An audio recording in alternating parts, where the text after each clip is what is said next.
بسم الله الرحمن الرحيم الحمد لله رب العالمين وصلى الله وسلم وبارك على نبينا محمد وعلى آله وصحبه أجمعين أما بعد. So last week we stopped and we finished Al-Thamaraat, the fifth rule, which is on page 30. We stopped on page 31, so we start on 32 tonight. Page 32. We don't have that much longer in the book, inshallah. Inshallah, we're going to sit to the rule tonight, divided into Saajid.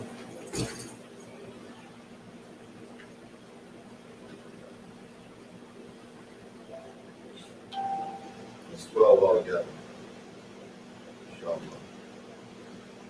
Later. It starts on page 32 tonight.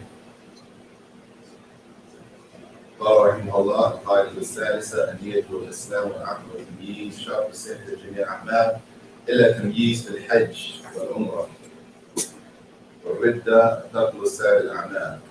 Number 6, fifth rule, maxim 6 says the intention,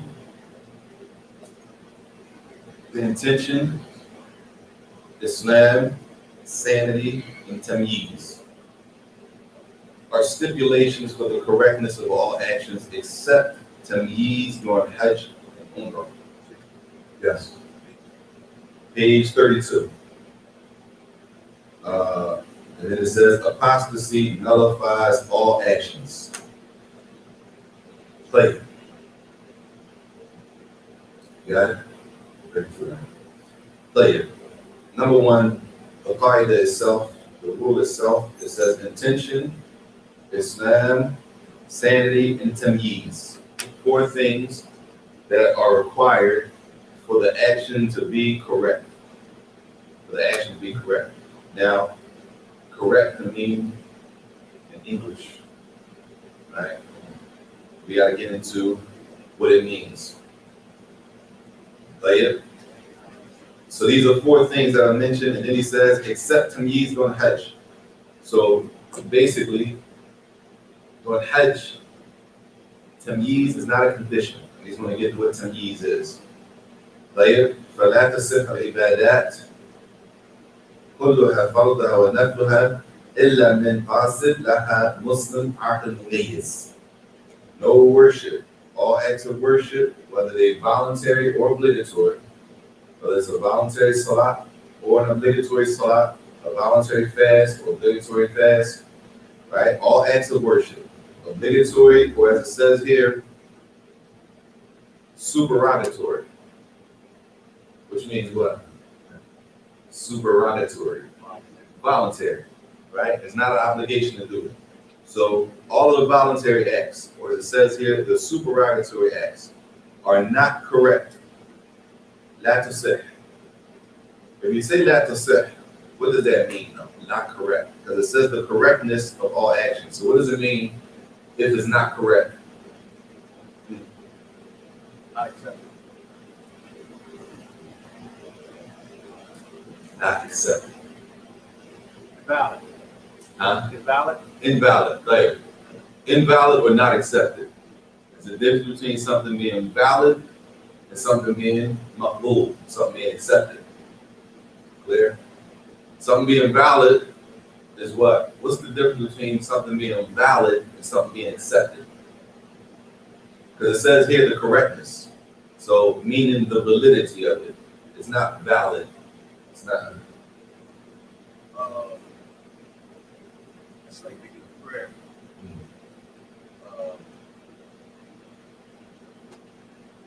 can be making a prayer correctly. It's not going to be accepted. Right. A person could make salat and pray correctly, meaning they prayed correctly. They don't have to pray over. They did everything they were supposed to do as far as the salat is concerned. But does that necessarily mean that salat is going to be accepted by Allah subhanahu wa ta'ala? Not necessarily. Right? Not necessarily.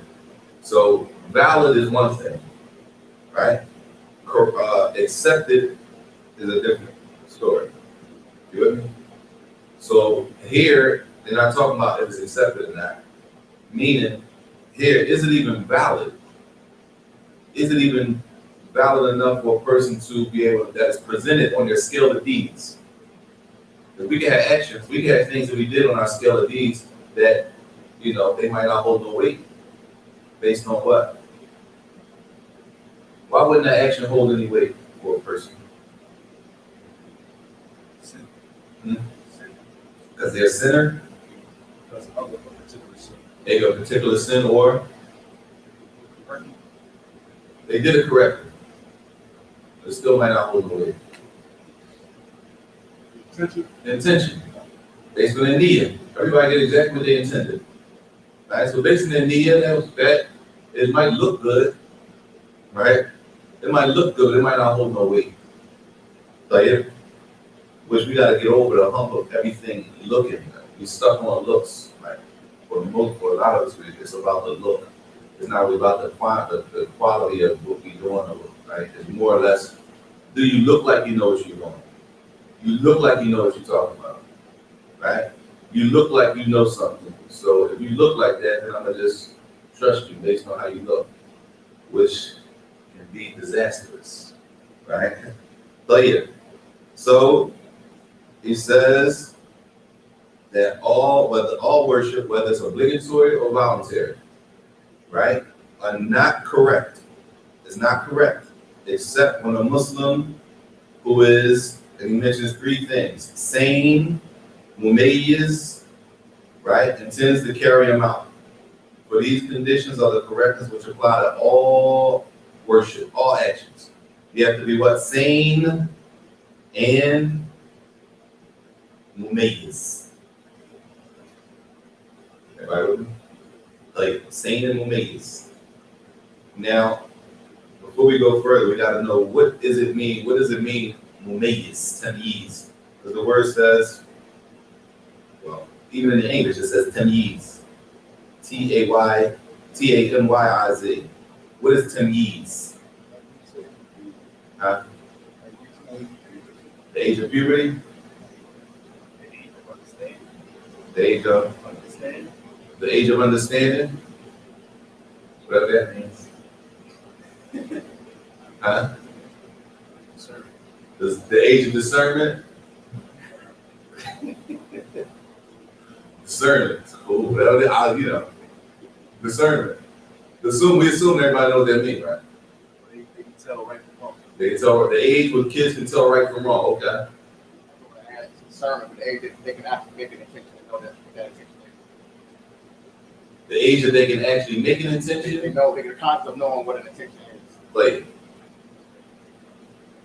cool. The age of tamyiz is not. Let's just start off with what it's not. The age of tamyiz is not puberty. It's not puberty. It's before puberty. All right, puberty is bulugh. Right, puberty is bulugh. Right, the age of tamyiz is not puberty. It's a different age. Later. Now you said the age where they understand. Understand what? He clarified. Understand right from wrong. Right? What you said? They're able to tell what an intention actually is. The age where they're able to tell what the intention actually is. Now, if we say that, how can we gauge if they understand what the intention actually is or not? But yeah, the other method, and he's going to bring in how they, what this tamyiz. He's going to get into the details of the tamyiz and the two different ways that the scholars break it down of what the age of tamyiz is. But let's just start off with what it isn't. All right. The age of tamyiz is not puberty. It's before they reach puberty. So before they reach puberty, they reach another level. And that level, that first level is called tamyiz. All right. But yeah, he says after that,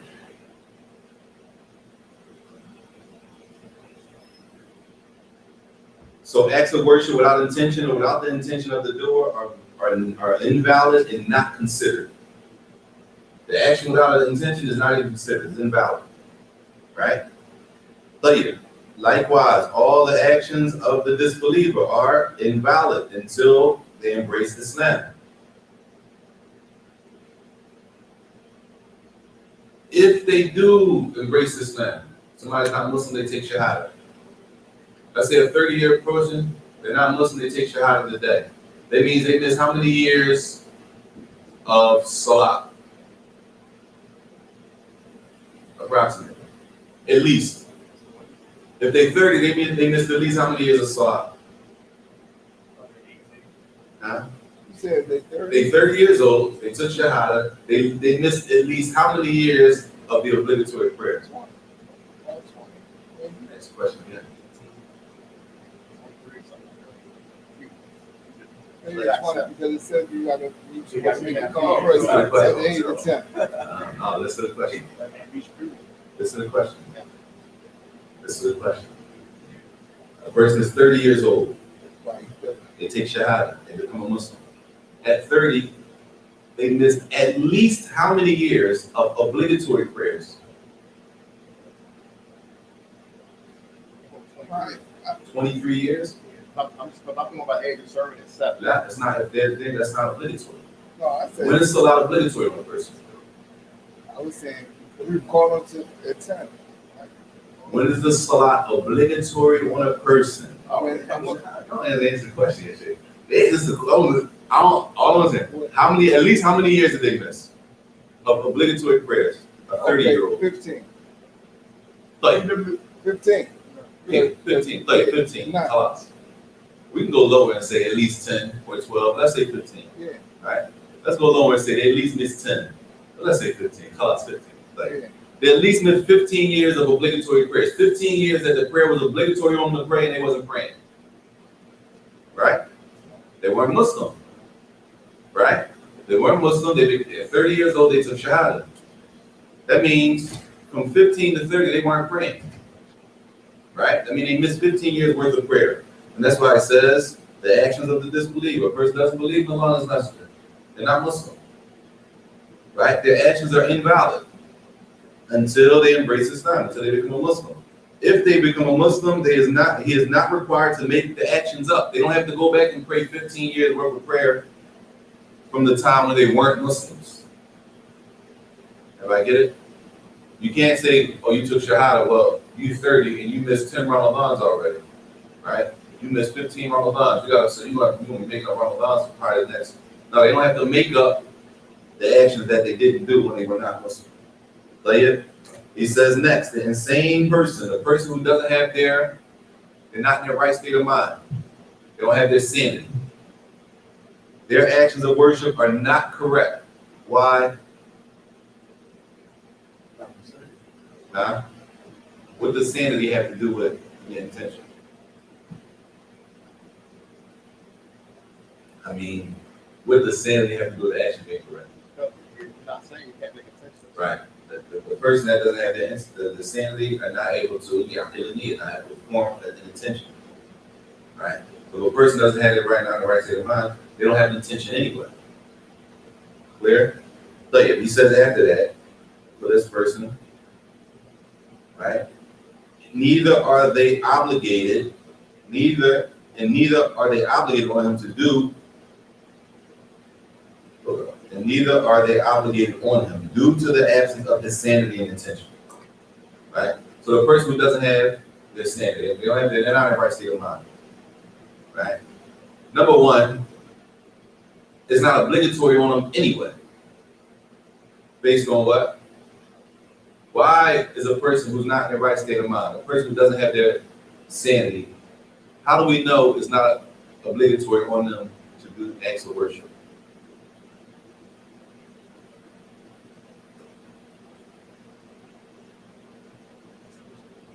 A person who, as they say, they're mentally disabled, handicapped, the words that are used, the words change over time, mentally challenged.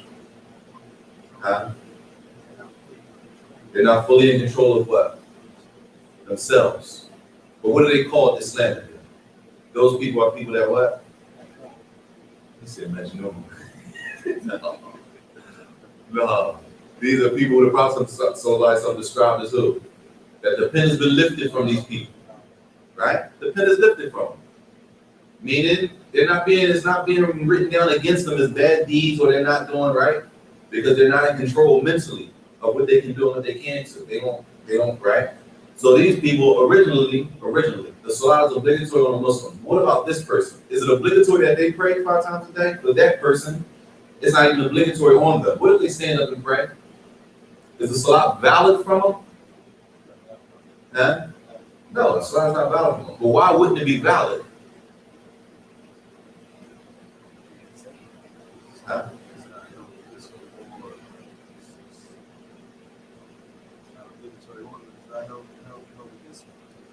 Why wouldn't it be valid if they stood up to pray? And what does that mean? They don't have sin. Which equals what? The intention. It goes back to the intention. You gotta connect it. It gotta connect. It goes back to the intention. Even if they stood up to pray, they don't have the intention. Number one, they don't have to pray. But alhamdulillah, we Muslims, we like our kids to be involved in when we pray. So, we might tell them to pray, stand up and pray. Or kids are kids. They stand up and pray next to you. And then it might just become a habit, right? But in reality, it's not obligatory for that person to pray, number one. Number two, if they did pray, it wouldn't be valid. And it's not held against them. Why? Because it all goes back to the absence of the intention. They don't have an intention, the absence of an intention. Yeah. The person themselves feel like their intention is not correct. So all right, it's time to pray. It's Salah, they're ready to go out. Whatever is right there, focus. They know their focus is not going to be Salah. But if they go into it like, listen, my intention is not even like, I can't even focus on it. Just like have that opinion of themselves that my intention is not to do that. And then what? What they do? Don't pray. In the salah time. He said, if a person is like, it's time to pray, they running around, they busy, they moving around, all that kind of stuff, and they say to themselves, well, I'm so busy, I'm not even focused on prayer. Right? Do they not pray because they're not focused? Their intention is not on the prayer, their intention is somewhere else. So the salah time goes out. So now they didn't pray Asr, and then the salah goes out until their Maghrib comes, their Maghrib. Can they do that? No, they can't do that. The intention is to do what? To make the salah, to fulfill the obligation. The levels of khushu' in the salah vary. The level of a person's concentration in a prayer can vary. Depending on where you're praying at, depending on the circumstances going on in your life, depending on, those are probably the two biggest things. Where you praying at specifically, like what's the location? You're outside, right? Or you're in the house comfortable, you're in the masjid comfortable, you're on the side of the highway, right? Cars flying by doing 80 miles an hour, you hear it, right? So it could affect the khushu', the concentration to be affected. The niyyah is the niyyah. What's the niyyah? To fulfill the obligation of praying the salah at its correct time. So even if there's a lot going on, the Prophet ﷺ, when he had a lot going on, what did he do? He would rush to the prayer. The prayer is to bring a person back to the remembrance of Allah, and what's really important. Because everything else that's going on outside the salah, in most cases, is dunya. And that's the job of the shaitan, to busy us with the dunya. So that we do what? Man, I got so much going on, I'm just praying later. Now, we go against what Allah and His Messenger commands to do about praying on time. So the intention is still to pray the salah, but the variation, the level of khushu', how much concentration a person has in the salah could vary. So you shouldn't let the salah go out of its time. But if there's a whole bunch going on and you're out, you should still pray on time. The intention is to pray salah asr or maghrib, whatever the salah is. Now, how much khushu' will you have in that prayer might vary. And Allah knows best, but not to delay it outside of this proper time. Tayyib. Now we move on to the tifl, which is called a tifl, the tifl. The child who is below the age of 7. The child who is below the age of 7. Tayyib. Now these are the categories. It says, وَالطِفْلُ هُوَ الَّذِي دُونَ السَّبْعِ سِنِينَ عَلَى الْمَشْهُورِ. It says the child who is below the age of 7, according to what is widely accepted. This is one opinion, or this is one, according to what many of the scholars describe as a child. When we say child, we got a lot of, there's a wide range of what child can mean in English, right? When we say child, that could be from what? Probably not it could be an infant sometimes, right? Until what age? Huh? Till 15? 18, like you said, people children till 18. All right, a child is still 18. If an 18-year-old talk crazy to you, you're gonna say, yo, what? You a child, you gotta chill. All right, you still a child. Right? Right? So child can have, in English can have a wide range. But a child Islamically is broken down into different categories. And they all have different responsibilities. That's why he says the first one, which is at the bottom of page 32 and on page 33, the child is the one, or one level. The child who is below the age of 7, that's one group of children. One group of children is below the age of 7. Right? Thank you. He says, what is widely accepted according to the correct opinion. Thank you. Below the age of 7 is one level of childhood. Once they reach the age of 7 and up, it's another level of childhood. They still children, but the 8-year-old Islamically is not like the 6-year-old. The 8-year-old Islamically is not like the 5-year-old. The 9-year-old and the 5-year-old are not the same Islamically. But let's keep them close. Let's say 8 and 6 Islamically are not the same. They're in two different categories of childhood. He says the child who understands speech and is able to respond to a question correctly. This is one way they say the child reached the level of tamyiz. They say yafham al-khitab wa yurad al-jawab. They understand and they're able to respond. That's the way that they determine. Right? He said that these children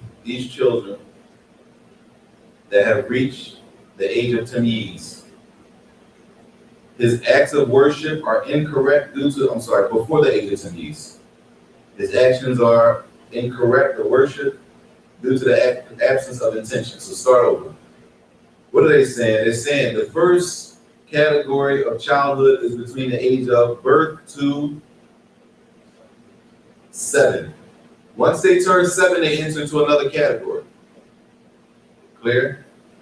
What's the distinction between the two? They say before the age of 7, they're not able to form an intention. They have no intention. Clear? Before the age of 7. And if they don't have an intention, then their worship is what? Invalid. It doesn't count. Does that mean children under 7 years old, we shouldn't teach them how to pray? It doesn't mean that. The children under 7 years old, we shouldn't teach them how to fast and teach them all to worship? No, we should teach them. Is it valid from them? If they pray Salat al-Dhuhr, a 5-year-old prays Salat al-Dhuhr, is that Salat valid? It counts? No. It don't count. Why don't it count? Because it's not the age that for It's not at the age of, it's not the age of what? For them, commanded to pray. He said because he's not at the age or she's not at the age where they've been commanded to pray. That's not why it's not valid. No.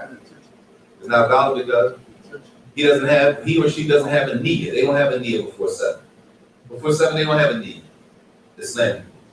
The need starts for children at 7 and up. Clear? Therefore, even if your son that's 6 or 5 knows more Quran than you, he or she can't leave in the salah. You understand? They don't have a need. They don't have an intention to even pray. Islamically, they're not at the age, right, where they have an intention Islamically. So who can a 5-year-old lead in the salah?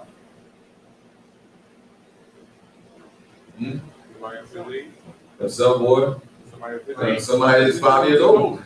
Neither one of them have an intention. But for a 5-year-old to come and lead a grown man or a grown woman in the Dhuhr, Salat al-Dhuhr, one of the 5 prayers, that's not right. That's not correct. Because Islamically, they're not considered people who have an intention. It's cute, right? It's nice. He's a young boy leading a salat.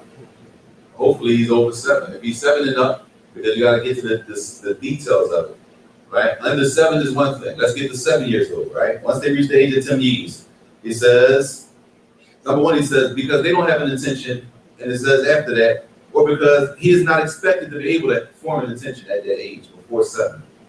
Based on, all that's based on the hadith of the Prophet ﷺ, he said, command your children to pray at 7. And the scholars take that and say, okay, 7 is the determinate age if they can able to distinguish between an intention. That's where they get that from.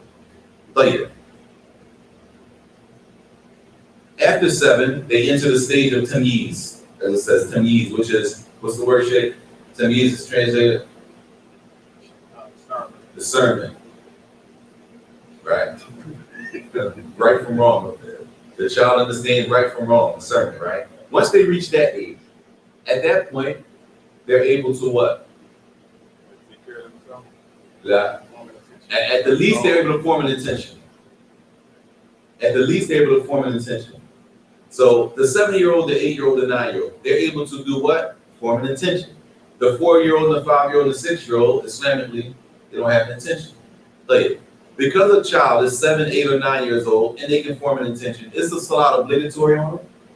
It's still not obligatory until they reach the 3rd level of childhood, which is puberty. At puberty, now the salat becomes obligatory.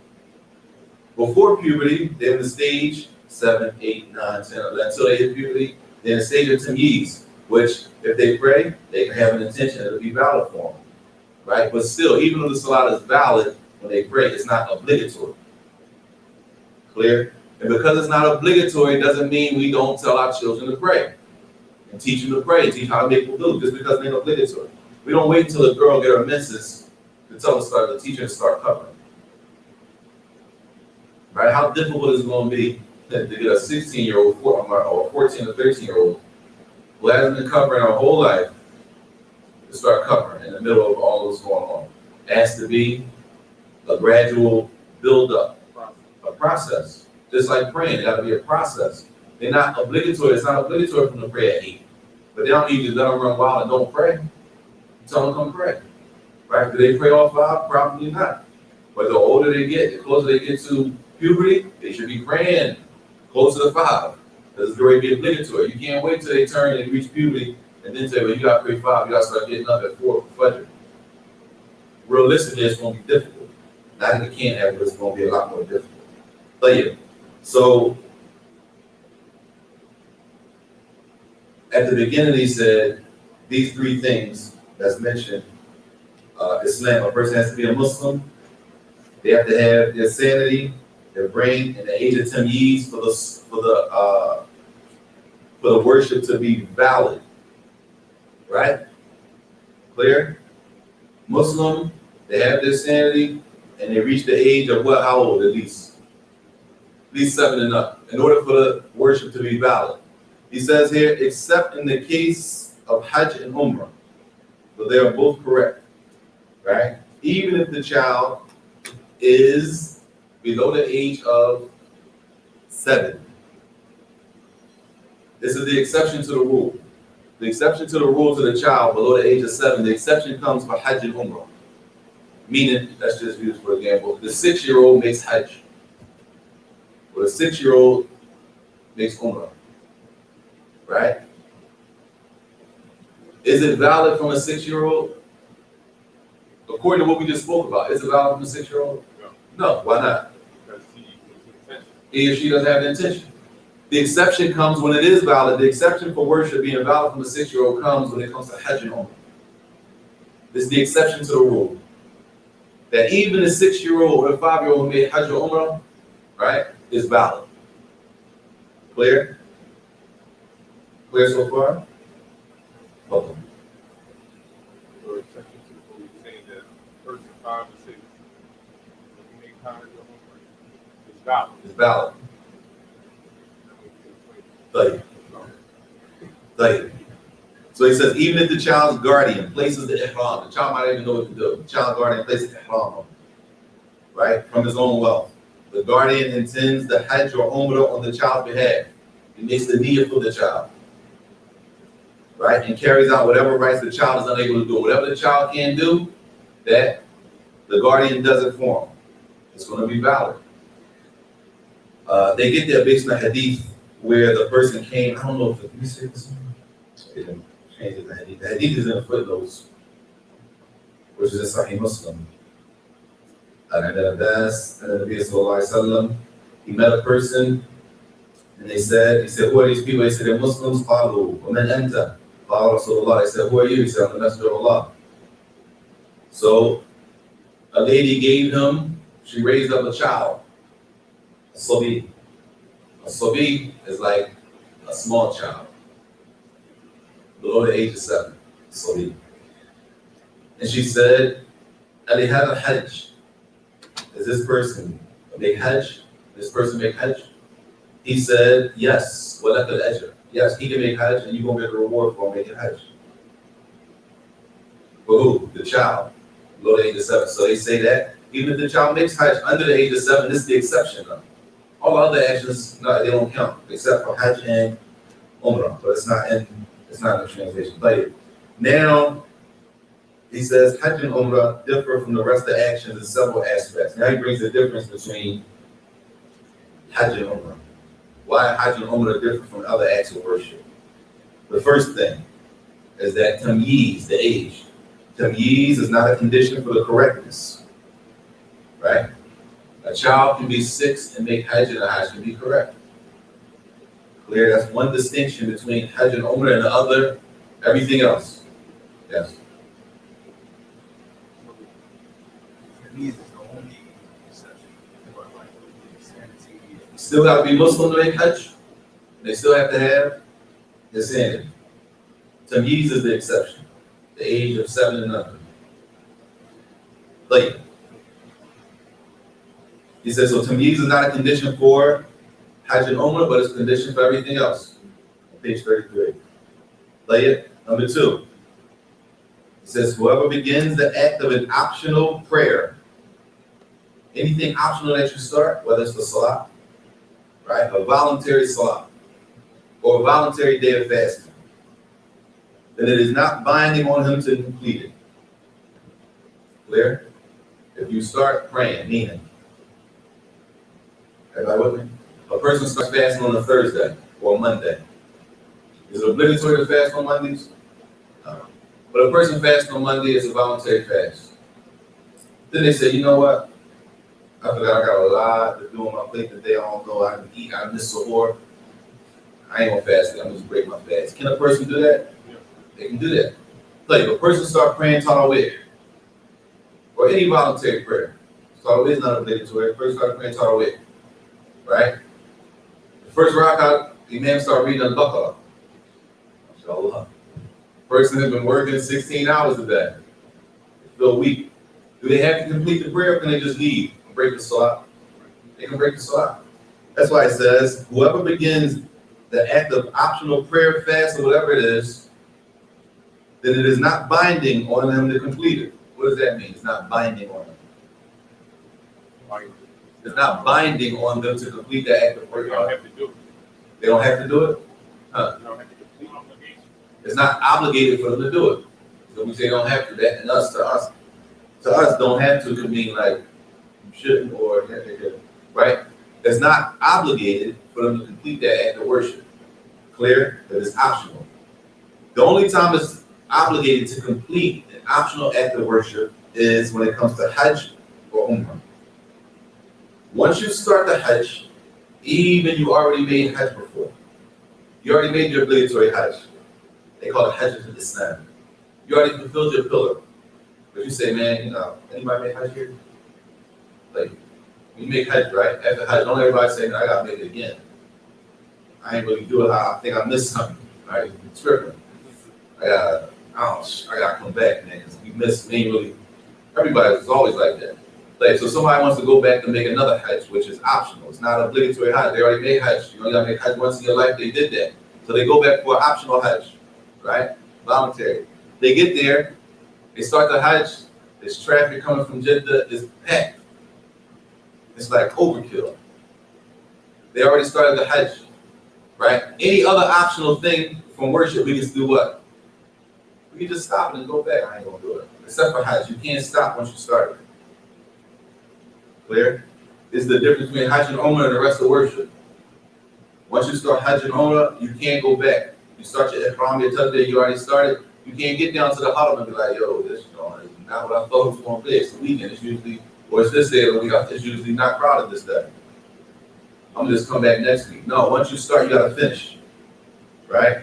Not like Tarawih. You start the man reading along, Salat Tarawih. You work 16 hours. You say, you know what? I can't pray tonight. And you stop. You stop in the middle of the Salat and you go home. You can do that. Or you fast in a voluntary day, right? And then you stop at 11:30 in the afternoon. You can do that. But when it comes to Hajj and Umrah, you have to complete them all the way through. Tell you, number 3, the third difference. And this is all under what? You need the difference between Hajj and Umrah. It said you need to be a Muslim, you need to have your sanity, and then you need to have the age of tamyiz, right? And the intention also, the intention of niyyah. It says whoever is obligated, من عليه حجة الإسلام وأحرم بنية النفل وأحرم عن غيره.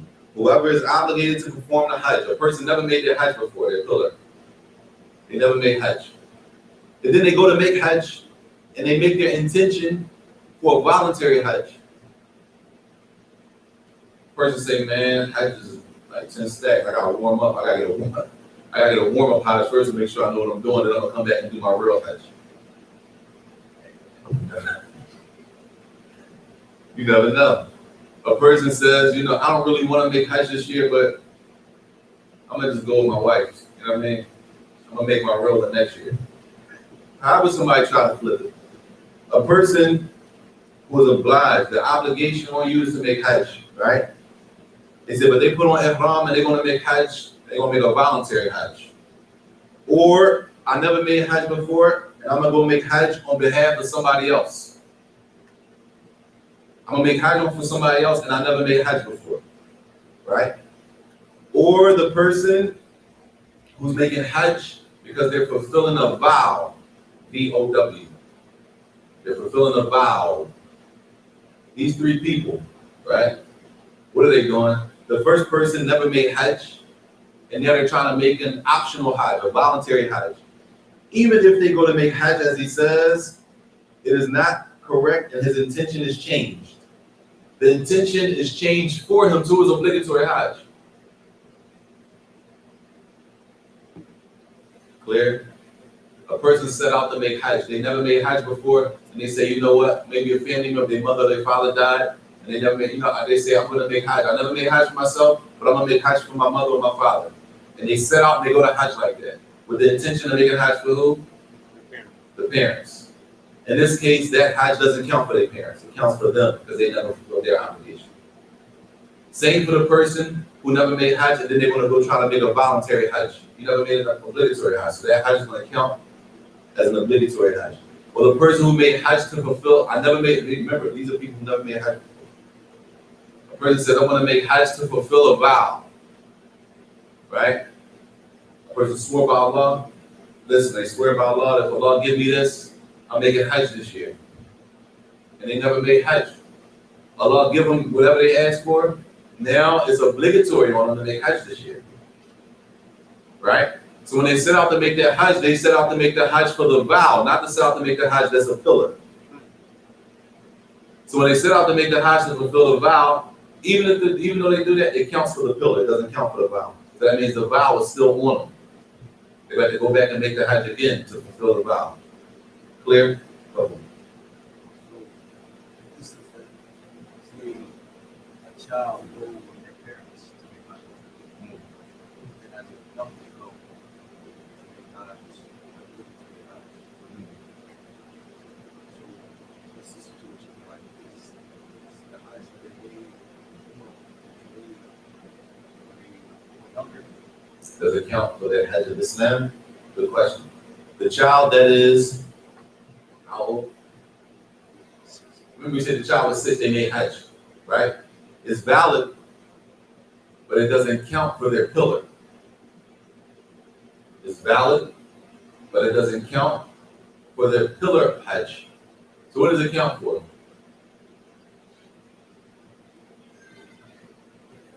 Huh? Extra hard. Saying if they made when they're young, right? Right. It counts as what? It's like voluntary. Voluntary. Voluntary. It counts as a voluntary Hajj. It doesn't count for their pillar. Clear? Tayyib. The last one they bring, it says,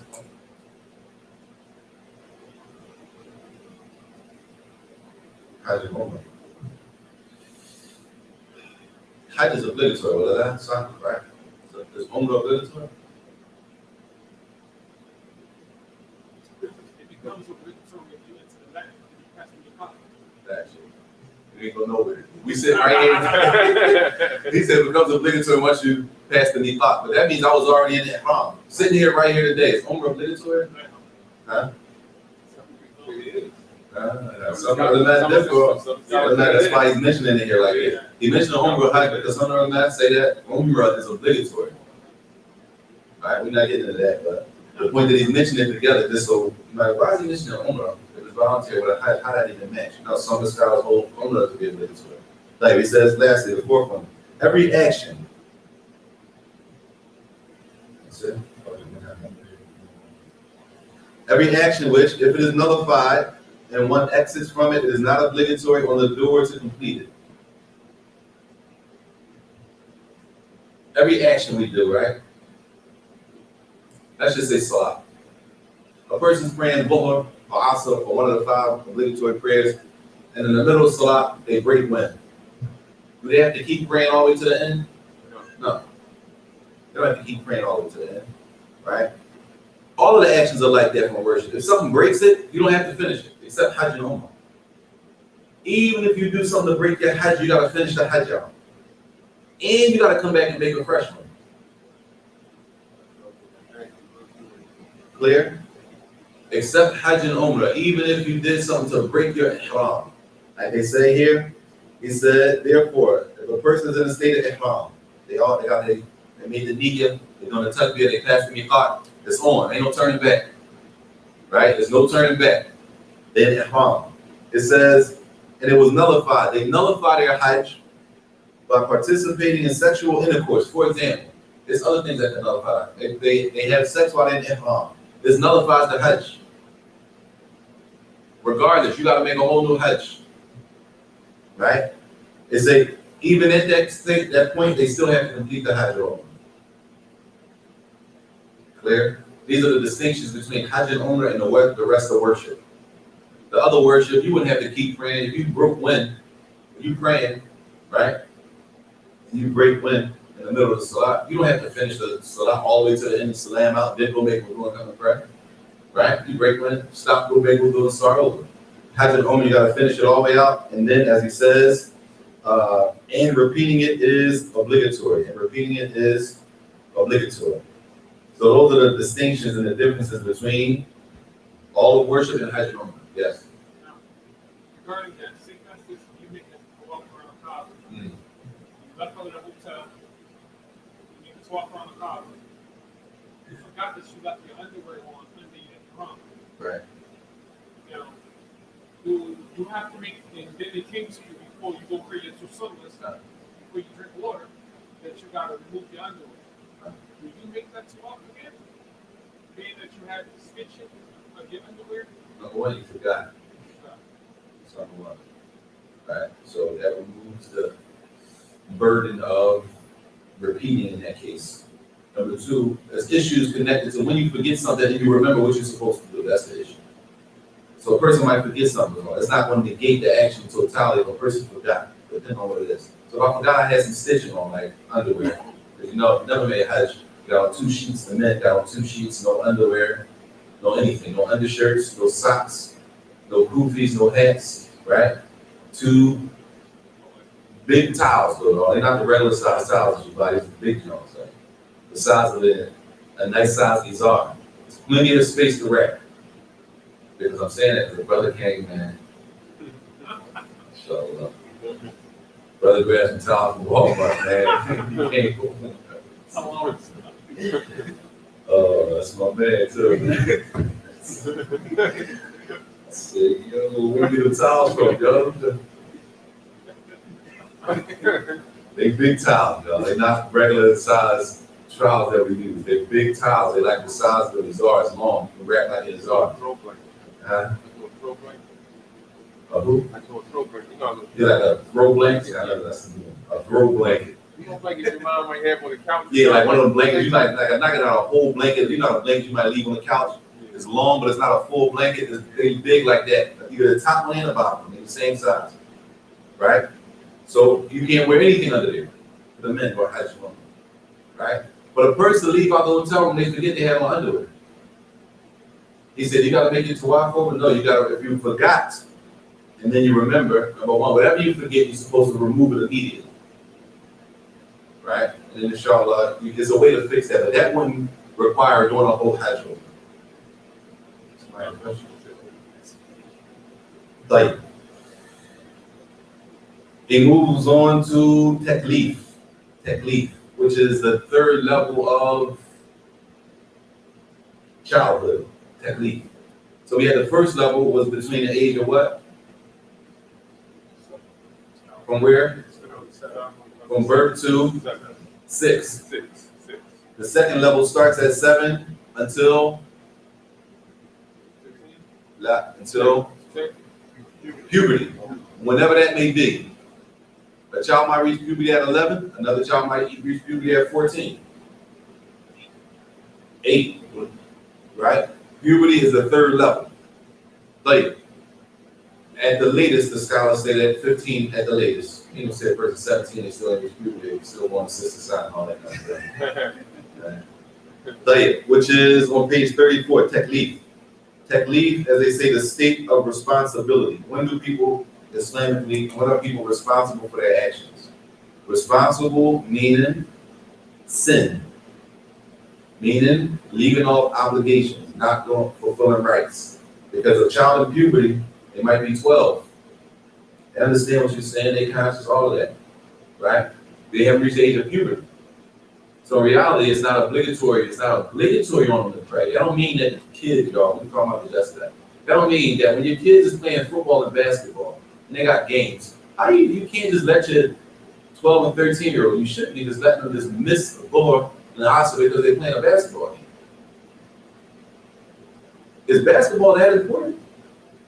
That you're gonna raise your Muslim child with that Muslim name you gave him or her, right? And then they come to sports, and we just shove the salat to the sides whenever you're done. You just pray both of them when you get home. Where do we get that from? Like Islamically, where do we get that from? The past, and just to delay the salat outside of time because my son got a football game. Right? And football is that important that we'll allow our children that we give all these beautiful names, mashallah. Right? Names beautiful. And then when it comes to the real thing, the real stuff, which is establishing the worship of Allah, that's like secondary, because he got a game. Well, he don't have to stop doing the game. He can't stop and pray salat, we say offer. He don't have time doing a whole 40-minute game. Game take an hour, hour and a half. He can't stop for 4 or 5 minutes and pray. You gonna let the salat go out? Is that important? That's a problem. Especially if the child reached the age of puberty. That means they're responsible. A 14-year-old reached the age of puberty. He's responsible. He's 13. Yeah, he played for a football team, but he's responsible for Allah. The salat is obligatory on a 13-year-old if he or she reached the age of puberty. 14, 15, 16, they gotta be praying. They're supposed to be praying. They're responsible. They reach the age of, which it says benefit, taklif, the state of responsibility, which refers to sanity. They have their sanity. They're out there playing point guard or whatever position they're playing, right? Whatever position they play, they're out there doing it. They got their sanity, and they reach the age of maturity, puberty, bulugh, which is the third level of childhood, right? In English, they reach the age of bulugh. They reach the age of puberty, right? It says taklif is a condition for the obligation of all actions. Taklif, what's taklif? The age of responsibility, which is what? Puberty. It says is a condition for the obligation of all actions. What does that mean? Prayer, fast, Huh? everything that's I'm gonna read it again. Puberty. Puberty is a condition for the obligation of all actions. We gotta do this because people might just read this book on their own. What did that mean? in English.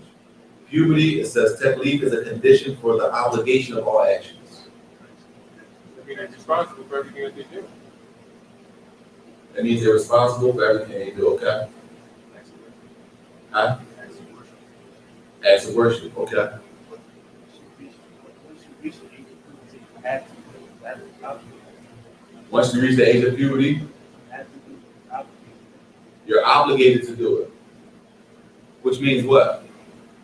You're responsible to do it. Is that clear? Shay? Is that clear? Sisters, the brother ordered the microphone cord.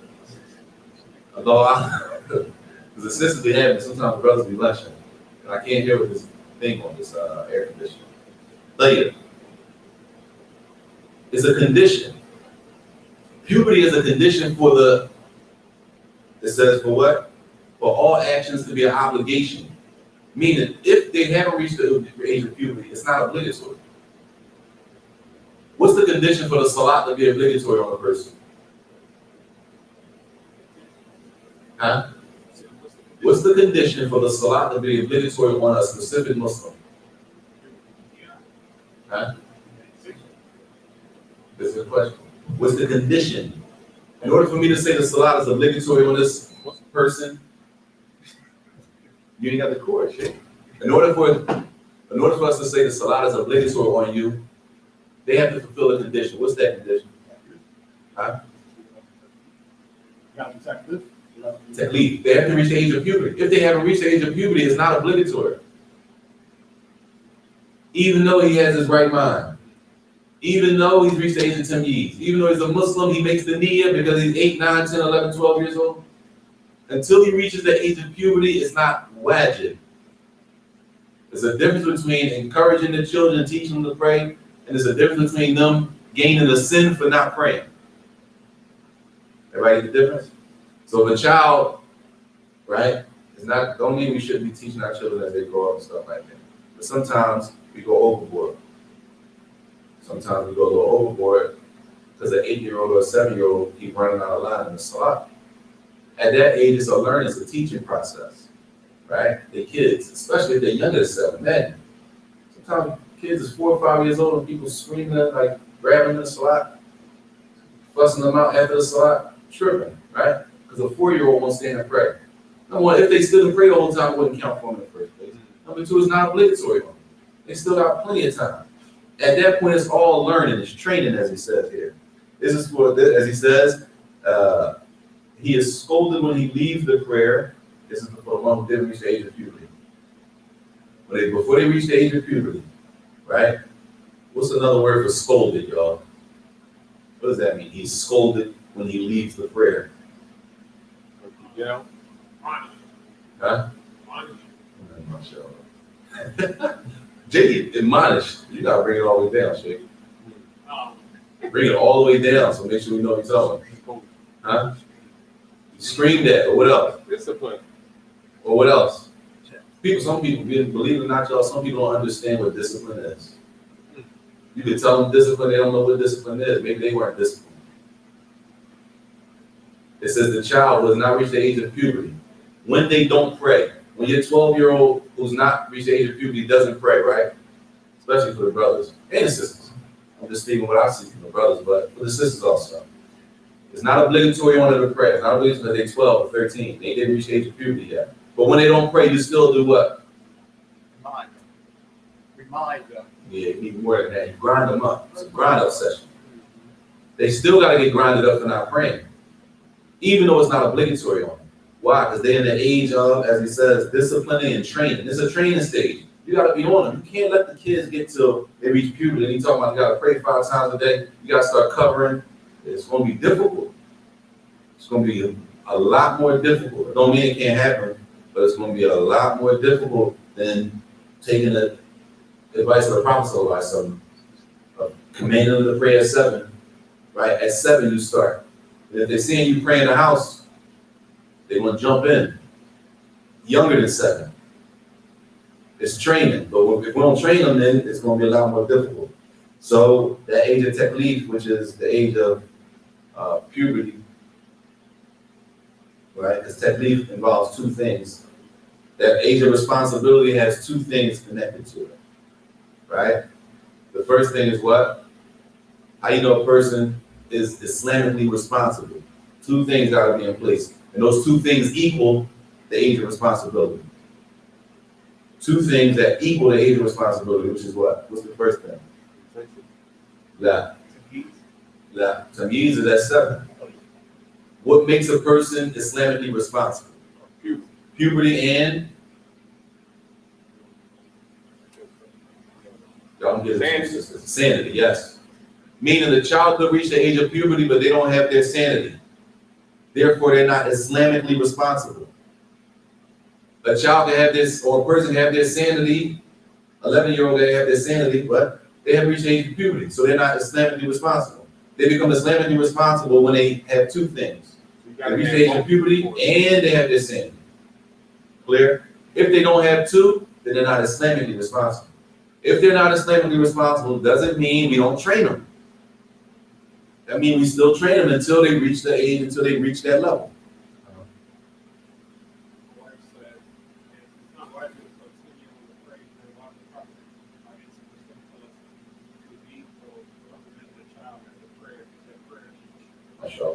The sister said, if it's not obligatory for a 10-year-old to pray, then why did the Prophet ﷺ say, command them to pray in the hadith, command them to pray at 7,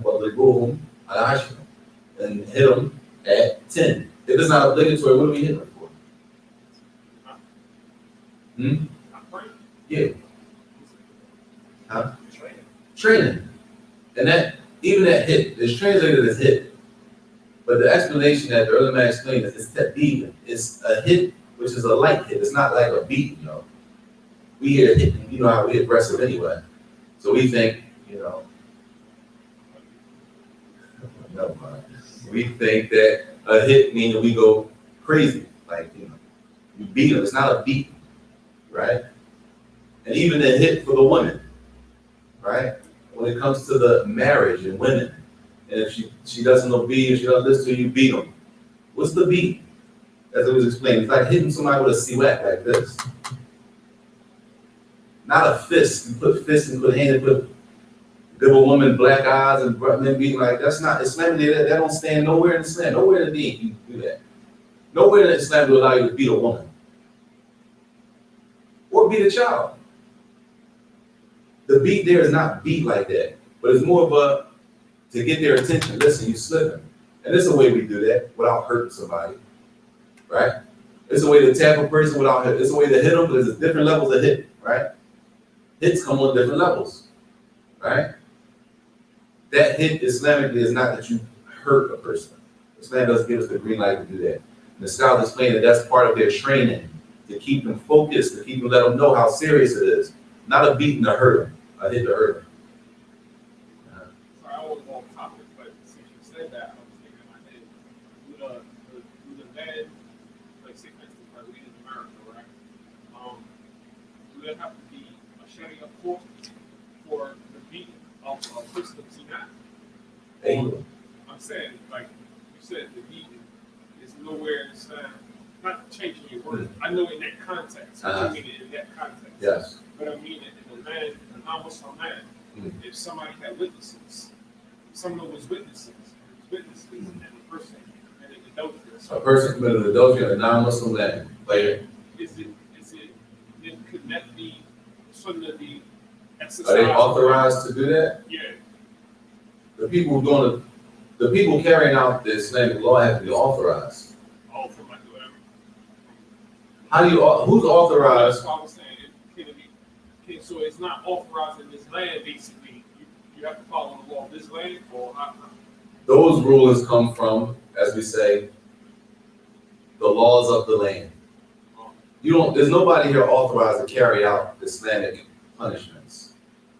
Who's authorized to do that? If that's the case, because if it's not like that, then that means everybody's authorized to do it. That's chaos, right? You're talking about Islamic lands, the Islamic government. It's a whole government. Like, countries are ran on governments. It's not everybody just do what they want to do. Every country has a government, right? The Muslim countries have a government. The government puts people in place to do authorized harm to people. Just like here, it's authorized harm to people. Some people get the death chair. That's harm to people, right? But is it authorized and sanctioned by the government? It's authorized and sanctioned. So let me ask you a question. The person who hits the switch or whatever they do, inject the people, when they put them to death, right? Do they go to jail? Why not? They're authorized by the government. You understand? It's the same thing in Islamic country, right? If a person commits adultery, right? And adultery, y'all, adultery is not that, adultery is any, we get into that later. A person commits adultery is a punishment for it, right? Because some is beating and sometimes it's death, right?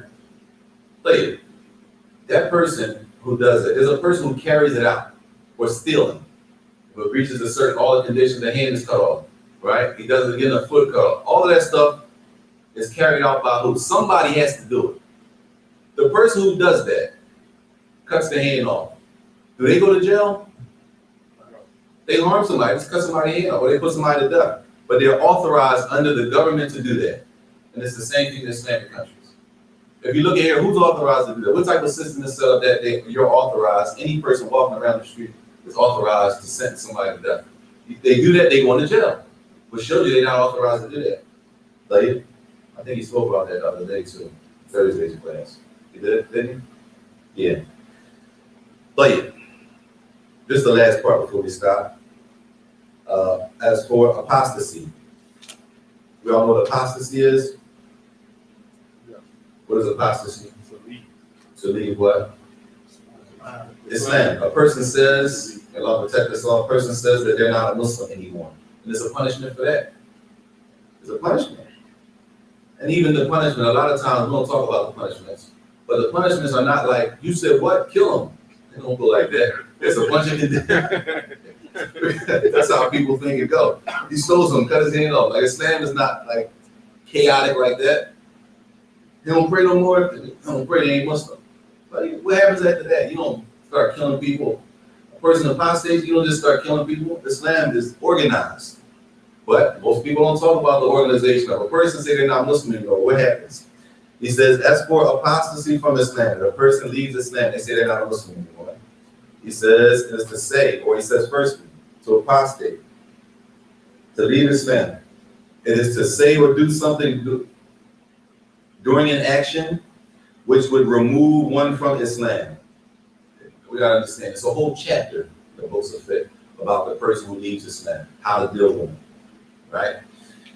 So he says that it's to say something, let's just say a person says something, because if something to take you outside of Islam, it could be an action that you do, or it could be something you say that removes a person from Islam. But yeah, so they're saying that if a person said or did either one of those things, they said something, let's just say while they were making wudu, they say something and they're no longer a Muslim, then that wudu is what? Invalid. The fact that they left Islam, it invalidates the action that they were doing at the time. So if a person was fasting during Ramadan, may Allah protect us all, and in the middle of the day they say something and they not Muslim no more, right? That day of fasting does not count for them. That day of fasting is invalid. Clear? He says, as is detailed in the chapter on the ruling of the apostate in the books of fiqh. We be acting like some people think, once you're Muslim, you're always Muslim. No. There are things that remove and take a person outside of Islam. There are things that a person can do, things that a person can say, where Islamically, you no longer Muslim, no matter what you say. You can say whatever you want to say, but Islam, a person who does that, they're no longer Muslim. Does that mean we here have the authority to start carrying out punishments on? We don't have the authority to do that, right? But there are books that tell you how to do, how they're supposed to be dealt with. So he says here, if a person were to do that while they're doing an act of worship, that act of worship is canceled. It doesn't count. It's invalid. But the next question is, he says also, let's say he says it invalidates all of the actions carried out, including wudu, ghusl, tayammum, whatever they were doing, the prayer, hajj, whatever they were doing is invalid. He says, based on the ayat of Allah, وَلَنْ أَشْرَكْتَ لَيَحْبَطَنَّ عَمَلُكَ وَلَا تَكُنَّنَّ مِنَ الْخَاسِرِينَ. If you join others in worship with Allah, all your deeds will be in vain. It will be invalidated. all the deeds will be invalidated, right? So yeah, that's if they leave Islam while they're doing an act of worship. Clear? What about the acts of worship, the person they leave Islam, what about the acts of worship though that they did for the past 10 years or so? They were Muslim. They did a bunch of acts of worship for 10 years, right? And this is the next question. It says, as for the actions one did during his state of Islam and before his apostasy, before they left Islam, they did a bunch of worship. It is also nullified. Everything that they did, not just the action they were doing, everything they did for the past 10 years is also nullified. It doesn't even count based on them doing what? Leaving Islam, the apostasy, right? And so the question is, and this happened, y'all. You ever hear of a person, they were Muslim, then they left Islam, then they came back? Huh? God protect us, our children, I mean. A person is a Muslim, and then they leave Islam, and then they return back to Islam. Like, what happens to the deeds of that person? They left Islam, and they said, what happened to all their deeds? They nullified, but then they come back to Islam. Do the deeds come back? Huh? You get the picture? A person's a Muslim. They leave Islam, and once they leave Islam, all the deeds are what? Invalid, wiped away, they don't count. But then they come back to Islam. Do all the deeds return to them? He says the correct view is that the actions one did before apostasy return to him. Allahu Akbar. This is Islam. That's mercy. Right? Even though, pay attention to what he said. He said what? He said, what is it? The correct view. Which means what? The early math different. According to the author, it's important to know that. It's important to understand the language, the correct view, because somebody might come to you and say, oh, that says the correct view, which lets you know, it's an indicator that there's a khilaf in the issue. Some of the scholars say no. Some of the scholars say no. Some of the scholars say what, that even if they came back to Islam, those deeds that they had previously did don't count for them still. And some say no, they come back and they do count for them. The scholars differ. According to the author, he's of the opinion that they do. That's why he said the correct view is that the actions one did before apostasy return to him if he embraces Islam. Based on the ayah in Surah Al-Baqarah, ayah 217, whoever of you turns back from his religion, whoever of you leaves Islam and dies as a disbeliever, then his deeds will be lost. And then they go into the tafsir of what that means, and the tafsir of that verse. The scholars differ. Some say no, they don't come back, they don't get those deeds back. And some say yes, all of those deeds return back to him. Allahu A'lam. According to Ibn Sa'di, rahimahullah, he's of the opinion that the deeds return to him. Yeah, the proof, well, they use the verse. If you read the verse, they go into the explanation of the verse with Aqwal al-Salaf and all that, right? Which is a whole talk in detail. It's a detailed issue. But he's of the opinion that it does. And it's enough just to know that the scholars differ. The issue itself, the person leaves Islam and they leave all of the deeds that they left behind and that they come back, that they get all of that back. Right? That's a discussion amongst the other. Allah. You got a question?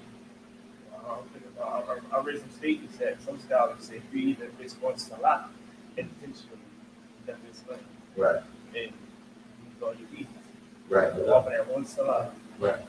Some say that's the issue of tark as-salah, the issue of leaving off the salah, abandoning the prayer, as it usually says, abandoning the prayer, not praying. You just gotta say that. What does it mean, abandoning the salah? It's fluffy. You gotta talk to people, make sure they understand what you're saying. When you don't pray, a lot of the ulama say that people who don't pray, they're not Muslims. People need to understand it straight like that. Sometimes they be saying abandonment of the prayer is kufr. People don't be understanding this. They don't say thanks, subhanAllah, and not understand what you're saying. Not praying leads to disbelief, right? The issue is, if you don't pray, are you still Muslim? Right? It's a dangerous issue. It's dangerous. And many of the scholars say no, based on the hadith of the Prophet. What's between us and them, what's between the Muslim and non-Muslim is the salah. But men tarakaha faqad kafar. So whoever leaves the salah, leaves it. Whoever doesn't pray, they have disbelieved. What does that mean? Right? It's dangerous. Leaving the salah is dangerous, but that itself is a whole talk in itself also. And we'll stop there. There's so many questions. That's the end of that one. Okay.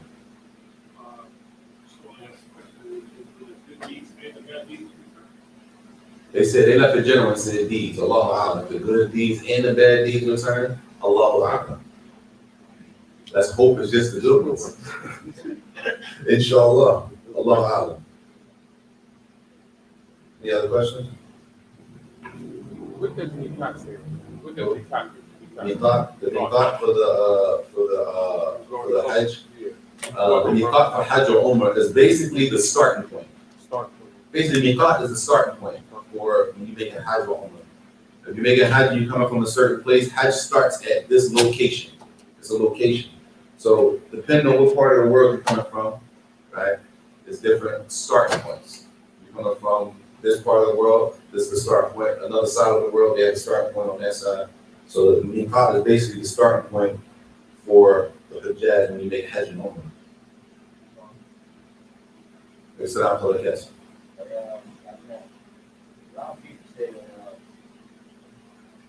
they can't pray because they pray won't be accepted for 4 days and that's like complicated.